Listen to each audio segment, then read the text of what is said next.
Well, I'm outraged. I think that to see anyone attacked in a hate crime like this is an outrage. And for Jussie, who's not only a superb actor and singer, but an activist who has fought against homophobia and racism and sexism, to be a victim is something that is totally unacceptable. In 1987, Al Sharpton introduced the media to a young woman called Tawana Brawley. Brawley had an awful story to tell. She said she'd been viciously raped by a group of racist white men and left in a garbage bag. The Brawley case dominated headlines across the country for more than a year, and it bitterly divided New York City along ethnic lines. People hated each other because of what Tawana Brawley said happened to her. But it was all a lie.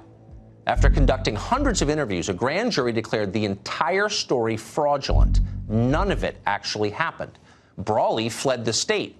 A judge ordered Al Sharpton to pay for damages for accusing innocent men of rape. That should have been the end of Al Sharpton's career, yet just the opposite happened.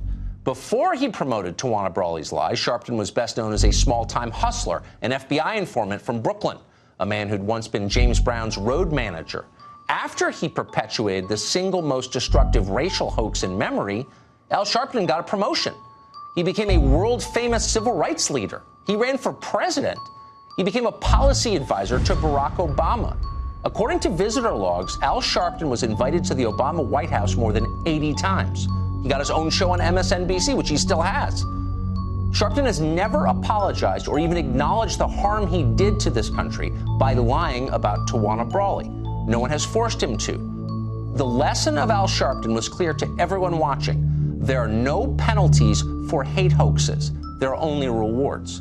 But what most people don't know about the Reverend Al Sharpton is that he was once a cocaine dealer who turned into an FBI informant after federal agents caught him on camera negotiating a coke deal. Rather than face criminal charges, the Reverend panicked and agreed to become a snitch for the FBI.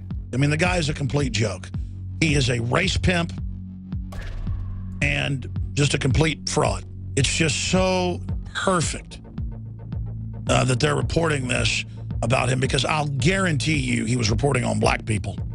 I will guarantee you he wasn't allowed to pull the shenanigans he pulled and create the political diversions where he was acting like he was fighting the political establishment in New York without some serious backing. In April of 2014, The Smoking Gun released a lengthy investigation that uncovered remarkable details about Sharpton's past work as an informant for a joint organized crime task force comprised of FBI agents and NYPD detectives, as well as his dealings with an assortment of wise guys. Before hanging out at the White House, Sharpton surrounded himself with powerful mob bosses, mafia figures with nicknames like Benny Eggs, Baldy Dom, and The Chin. Once he was flipped by the FBI, he ratted these guys out and even helped take down the Genovese crime family, the largest mafia outfit in the country. Early this morning, North Jersey, Operation Intrepid is underway. Tommy Pee Wee DePhillips arrested at his home. One of 41 alleged leaders and associates of the Genovese organized crime family operating in northern New Jersey that were rounded up today by New Jersey State Police. Gerardo and the others are charged with running a $1 million a week racketeering operation centered in, but not limited to, the Newark area. Using bugs and a video camera, cops were able to see and record the group's daily activities, which included at times running a casino there. The grand jury has been hearing evidence against the Gerardo faction, and indictments are expected.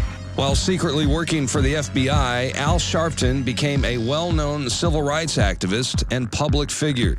He received widespread media attention and national recognition in the late 1980s for his role in the Tawana Brawley rape allegations, after a 15-year-old teenager claimed she was gang raped by a group of white police officers. Tawana Brawley is a 16-year-old girl whose story is the talk of New York these days. The New York State teenager who claims that she was abducted and raped by 6 white men.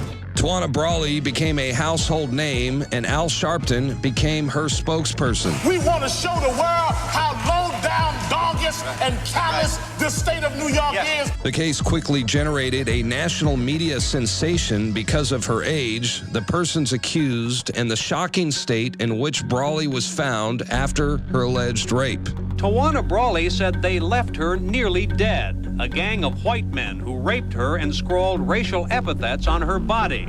A hideous story, and all this year, her family and her advisors have embellished it and refused to cooperate with an investigation they say is a cover-up. But it wasn't long before a grand jury determined that the entire story was a hoax. Tawana Brawley fabricated her claims to avoid punishment for staying out late. There was no evidence of her being kidnapped and zero forensic evidence of any kind of sexual attack. I have not deceived my family, my advisors, and most of all, my people.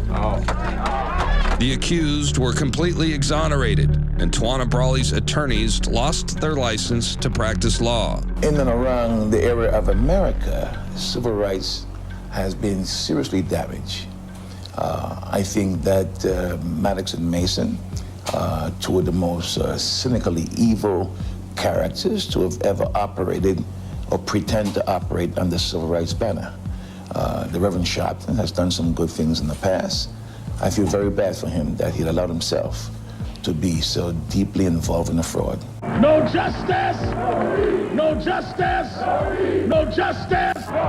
The public has been had. I mean, he did it good.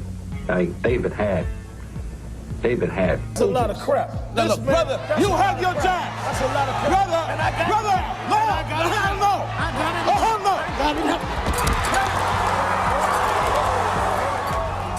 Sharpton and people like him are known historically for constantly trying to play on our differences rather than our commonalities. The Reverend Al Sharpton is now accused of not paying taxes and stealing $250,000 from a charity group. In Manhattan Supreme Court, Reverend Sharpton was formally accused of taking in more than $250,000 for his national youth movement. The money allegedly was donated over a 3-year period to support youth programs, but State Attorney General Robert Abrams says lots of that cash went into Al Sharpton's pocket. City charges that Dr. King had. City charges gone. Where's all of the mob money? Where's the tickets go? This is disappointing. I thought they could do better. What about not filing for taxes? Every now and then.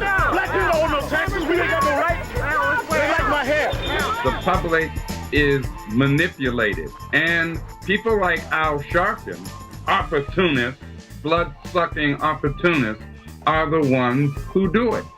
I was not and am not a rat.